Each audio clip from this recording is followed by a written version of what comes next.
Seluruh pasukan elit Indonesia murka. Israel serang kumpulan warga Gaza yang tengah antri makanan. Menlu Retno minta izin Presiden baru kirim pasukan ke Gaza.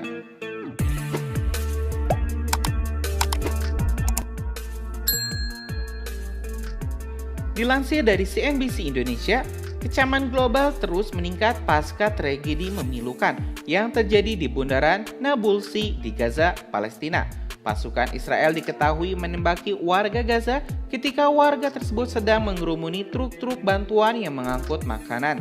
Sampai berita ini diturunkan, mengutip dari Al Jazeera, Kementerian Kesehatan Palestina mencatat setidaknya 112 orang gugur dan lebih dari 750 orang lainnya luka-luka atas serangan tersebut.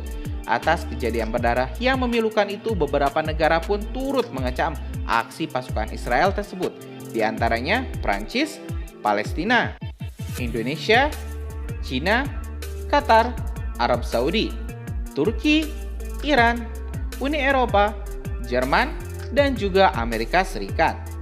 Sementara itu, Indonesia, Turki, dan Irak kompak menuduh Israel telah melakukan kejahatan kemanusiaan dan juga mengutuk pasukan Israel yang masih menyerang warga Palestina di Gaza yang saat ini tengah mengalami kelaparan saat warga sipil berjuang untuk mendapatkan pasokan makanan yang paling mendasar.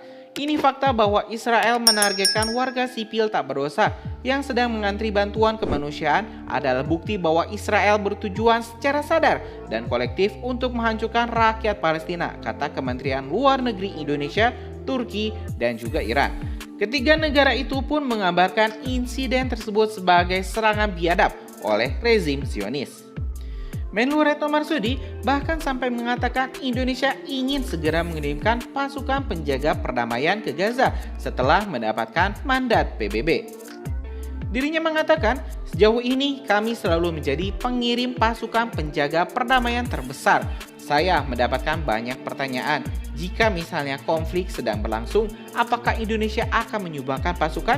Ya, kami akan berkontribusi di bawah bendera PBB.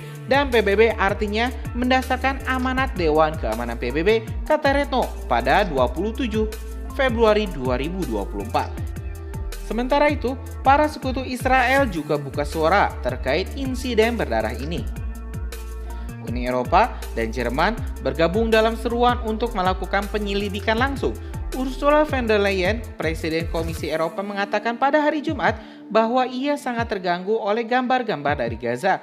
Maka setiap upaya harus dilakukan untuk menyelidiki apa yang terjadi dan memastikan transparansi. Sebelumnya, diplomat tertinggi Uni Eropa Josep Borrell yang memposting di X mengecam insiden tersebut sebagai pembantaian. Menteri Luar Negeri Spanyol, Italia, Belgia, dan Portugal juga berbicara menentang kematian para pencari bantuan. Jerman, pendukung setia Israel, bahkan bergabung dengan seruan untuk menuntut penjelasan dari Israel.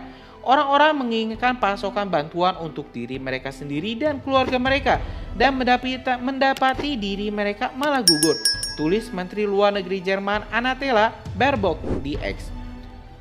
Laporan-laporan dari Gaza mengejutkan saya. Tentara Israel harus menjelaskan sepenuhnya bagaimana kepanikan massal dan penembakan bisa terjadi. Tak kalah dari Uni Eropa dan juga Jerman, Presiden Amerika Serikat (AS) Joe Biden mengatakan bahwa Washington sedang memeriksa mengenai genosida tersebut dan bahwa insiden tersebut akan mempersulit upaya-upaya untuk menangani gencatan senjata antara Israel dan Hamas. Sementara itu, Dewan Keamanan Perserikatan Bangsa-Bangsa (DKPBB) mengadakan pertemuan darurat tertutup pada Kamis malam, namun gagal mengeluarkan pernyataan yang mengutuk penyerangan Israel tersebut setelah AS keberatan untuk menyalahkan Israel. Wakil Duta Besar AS untuk PBB Robert Wood mengutuk tragedi tersebut sebelum memasuki ruangan. Namun setelah keluar, ia mengatakan bahwa AS tidak memiliki semua fakta di lapangan.